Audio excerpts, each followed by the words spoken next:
तर एकीकडे आपण बघतोय उद्धव ठाकरे यांच्या दिल्ली बाऱ्या सुरू आहेत, विधानसभा निवडणुकांची तयारी ते करतायत, तर ठाकरेंच्या बालेकिल्ल्याला सुरुंग लावण्याचा मास्टर प्लॅन भाजपनं आखलेला आहे अशी माहिती सूत्रांनी दिली आणि यात प्रामुख्याने कोकण आणि मुंबईतील नेत्यांचा समावेश असणार आहे। भाजपनं नेमकी काय रणनीती आखलेली आहे पाहूयात या रिपोर्टमध्ये।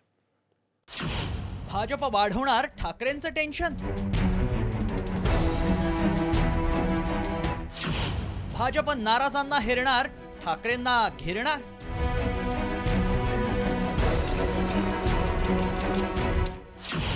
कोकण मुंबईसाठी भाजपचा मास्टर प्लॅन।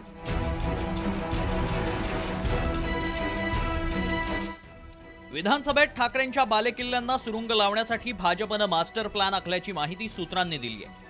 मुंबई आणि कोकणात सर्वाधिक जागा जिंकून आणण्यासाठी भाजपनं विशेष प्रयत्न सुरू केलेत।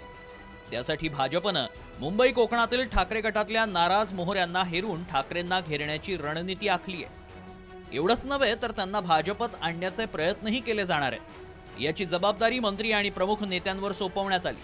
कोकणाची जबाबदारी पालकमंत्री रवींद्र चव्हाण यांच्यावर, तर मुंबईची जबाबदारी आशिष शेलार यांच्यावर सोपवण्यात येणार आहे। यावर प्रतिक्रिया देताना अंबादास दानवेंनी भाजपला टोला लगावलाय। रवींद्र चव्हाण, आशिष शेलार यांनी स्वतःचे मतदारसंघ सांभाळावेत। भारतीय जनता पार्टीचे सुद्धा नेते मोठ्या प्रमाणावर महाविकास आघाडीमध्ये सहभागी होत आहेत, कारण भारतीय जनता पार्टी इनमिन किती 100-125 जागा लढणार, जी भारतीय जनता पार्टी 288 जागा लढणार होती। म्हणतात त्या मतदारसंघातले लोक आमच्याकडे येत आहेत मोठ्या संख्येने, त्याच्यात काय विशेष।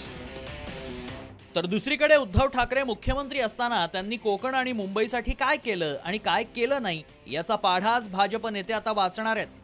तसंच महायुती सरकारनं कोकण आणि मुंबईसाठी केलेली कामं अधिकाधिक लोकांपर्यंत पोहोचवण्याचं उद्दिष्ट भाजपनं ठेवलंय। लोकसभा निवडणुकीत भाजपच्या नारायण राणेंनी ठाकरेंच्या कोकणातील गडाला आधीच सुरुंग लावलाय। मुंबई भाजपचा एकमेव खासदार निवडून आला, तर ठाकरे गटाचे 3 खासदार निवडून आले। तर गेल्या विधानसभा निवडणुकीत कोकणातलं शिंदे आणि ठाकरेंचं बलाबल पाहू। 2019च्या विधानसभा निवडणुकीत शिवसेनेचे 8 पैकी 6 आमदार विजयी। त्यापैकी शिंदे गटात योगेश कदम, उदय सामंत, दीपक केसरकर, तर ठाकरे गटात भास्कर जाधव, राजन साळवी, वैभव नाईक। राज्यातील विधानसभा निवडणुका अधिक चुरशीच्या होणार यात शंका नाही। त्यात मुख्य लढत फडणवीस विरुद्ध ठाकरे अर्थात भाजप विरुद्ध ठाकरे गट अशीच होणार आहे।